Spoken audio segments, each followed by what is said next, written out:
জন্মগতভাবে ঠিকঠাক থাকলেও ১১ বছর বয়সে এক বৈদ্যুতিক দুর্ঘটনায় ওলটপালট হয়ে যায় ফজলুল করিমের জীবন। মুহূর্তেই হারাতে হয় একটি হাত ও একটি পা, কিন্তু থেমে থাকেননি তিনি। দুঃখ, অভাব, সীমাবদ্ধতা সবকিছু পাশ কাটিয়ে ঘুরে দাঁড়িয়েছেন নিজের শক্তি আর ইচ্ছাশক্তিকে সঙ্গী করে।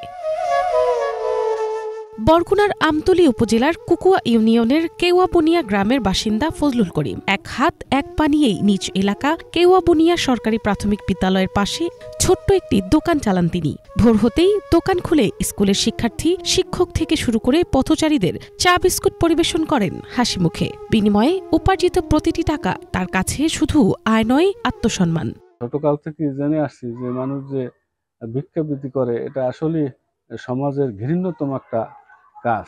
সেই ঘৃণ্যতম কাজে যাতে আমি না যাই, আমাদের দেখে যেন মানুষ একটা শিক্ষা গ্রহণ করে যে হাত পা না থাকলেও সে কর্ম করে চলার চেষ্টা করে।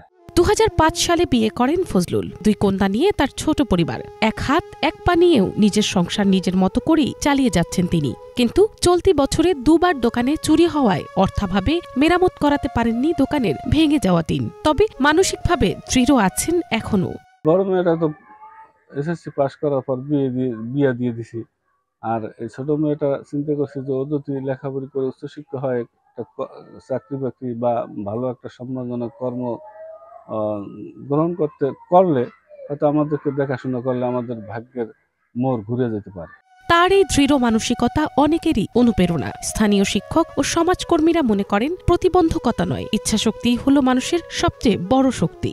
এইটা যেন সবাই যেন সুনজরে দেখে তারা কিভাবে চলবে।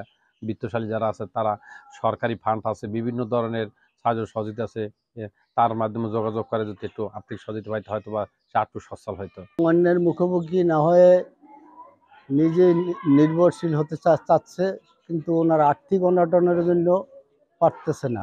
আমাদের বিভিন্ন মিটিং, অভিভাবক সমাবেশ, বিভিন্ন কাজে তাকে আমরা পাই। সে কখনোই পিছু পা থাকে না, কষ্ট হইলেও সে আমাদের মাঝে উপস্থিত হয়। মঞ্জুরুল হক কাউসার জানান, ইতোমধ্যে ফজলুল করিমের বিষয়ে অবগত হয়েছেন তারা। তার আর্থিক সমস্যা থেকে উত্তরণে উপজেলা সমাজসেবা অফিস থেকে দ্রুত সহায়তা প্রদানের আশ্বাস দেন তিনি। তিনি আমাদের সমাজসেবা দপ্তর থেকে ইতিমধ্যে প্রতিবন্ধী ভাতা পাচ্ছেন। পাশাপাশি আমরা শুনেছি যে ওনার একটি দোকান আছে, দোকানের মালামাল চুরি হয়ে গেছে। তো আমরা ইতিমধ্যে যোগাযোগ করেছি এবং তাকে আমাদের যে প্রতিবন্ধী আমাদের ভিক্ষুক পুনর্বাসন এবং বিকল্প কর্মসংস্থান যে আমাদের একটি কর্মসূচি আছে, সেখান থেকে আমরা তাকে দোকানের মালামাল আমরা কিনে দেওয়ার একটা সিদ্ধান্ত নিয়েছি। সমাজের সামর্থ্যবান মানুষেরা তার পাশে দাঁড়ালে কেটে যাবে তার অসহায়ত্ব, লড়াই করতে পারবেন জীবনযুদ্ধে। মিনালা দিবা, বাংলা ভিশন নিউজ ডেস্ক।